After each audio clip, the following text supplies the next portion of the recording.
Il y a 3 sortes de tyrans. Les uns ont leur royaume par élection du peuple. Les autres par la force des armes. Les derniers par succession de races. Ceux qui ont acquis leur pouvoir par le droit de la guerre, ils se comportent ainsi qu'on le sait et le dit très justement comme en pays conquis. Ceux qui naissent rois ne sont communément guère meilleurs. Étant nés et nourris au sein de la tyrannie, ils sucent avec le lait leur naturel de tyran et regardent les peuples qui leur sont soumis comme leurs serfs héréditaires.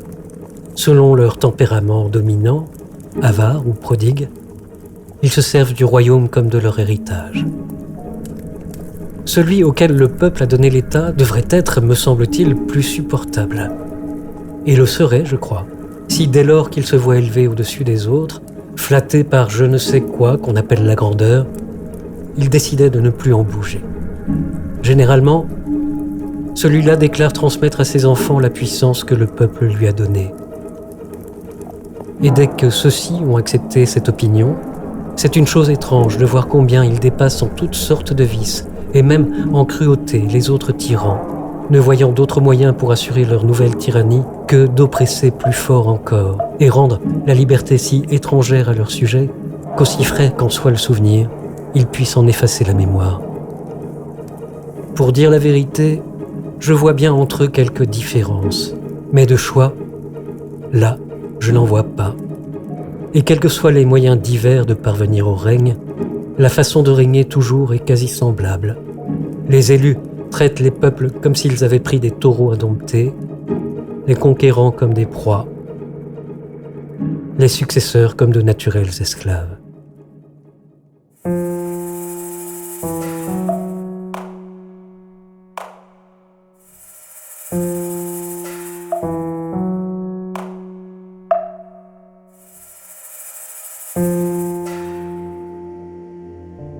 Mais à propos, si par hasard il naissait aujourd'hui des gens tout neufs, ni habitués à la servitude, ni affriandés à la liberté, et qu'ils ne sachent rien ni de l'une ou de l'autre, et à grand-peine leur nom même. Si on leur présentait le choix ou d'être serfs ou d'être libres, selon les lois sur lesquelles ils s'accorderaient, nul doute qu'ils aimeraient mieux obéir seulement à la raison plutôt que de servir un homme.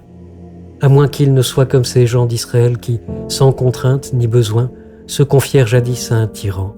Je nie jamais leur histoire sans grand dépit, jusqu'à presque en devenir inhumain de me réjouir de tant de maux qui leur advinrent en conséquence.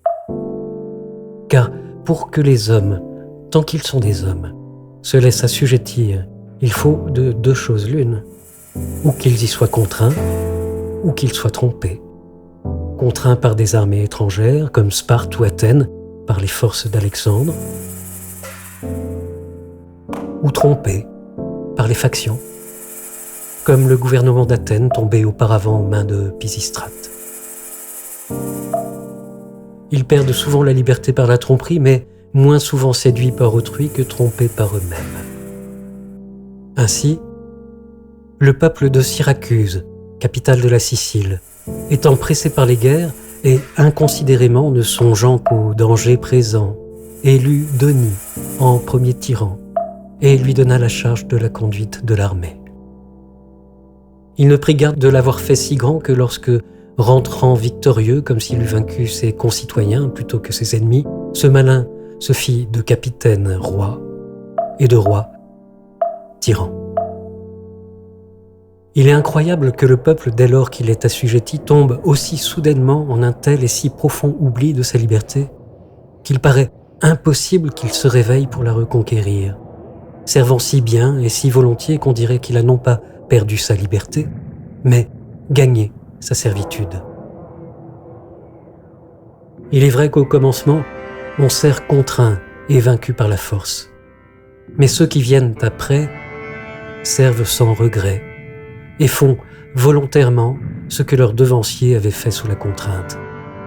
C'est pour cela que les hommes naissant sous le joug, puis nourris et élevés dans le servage, sans regarder plus avant, se contentent de vivre comme ils sont nés, et ne pensant avoir d'autres biens, ni d'autres droits que ce qu'ils ont trouvé, ils prennent pour naturel leur état de naissance.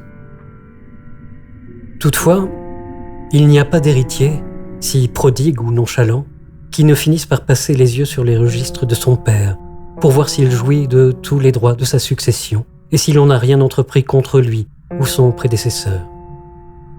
Mais la coutume, qui en toute chose a un grand pouvoir sur nous, a surtout la vertu de nous apprendre à servir. Et comme on le raconte de Mithridate, qui finit par s'habituer à boire le poison, de nous apprendre à avaler et à ne pas trouver amer le venin de la servitude. On ne peut pas nier que la nature n'ait en nous une bonne part et qu'elle nous tire là où elle veut, que nous puissions juger être bien ou mal lotis de naissance.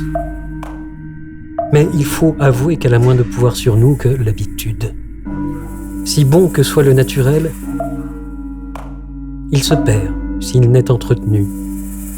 Et la nourriture de l'habitude nous conforme toujours à sa façon, en dépit de notre nature. Les semences de bien que la nature met en nous sont si menues et fragiles qu'elles ne peuvent résister au moindre choc d'habitude contraire. Elles s'entretiennent moins facilement qu'elles ne s'abâtardissent, et même dégénèrent et viennent à rien, un peu comme ces arbres fruitiers qui gardent la nature de leur espèce tant qu'on les laisse venir, mais qui la perdent à porter des fruits étrangers selon les greffes qu'on leur fait. Les herbes aussi ont chacune leur propriété, leur naturel et leur singularité. Toutefois, le gel, le temps, le terroir ou la main du jardinier ajoutent ou retirent beaucoup de leur vertu.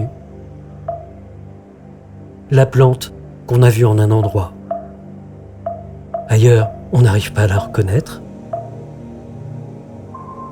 Pour qui verraient les Vénitiens, une poignée de gens vivant si librement que le plus méchant d'entre eux ne voudrait pas être le roi de tous, nés et élevés à ne pas connaître d'autre ambition que celle d'être celui qui jugera au mieux et qui le plus soigneusement prendra garde à entretenir la liberté, eux qui, dès le berceau, ont appris qu'ils n'échangeraient jamais le moindre point de leur liberté pour tous les bonheurs de la terre. Qui aura vu, dis-je, ces personnes-là, et qui, en partant, s'en ira visiter les terres de celui qu'on appelle grand seigneur, y voyant là des gens qui ne veulent être nés que pour le servir, et qui, pour maintenir sa puissance, abandonnent leur vie.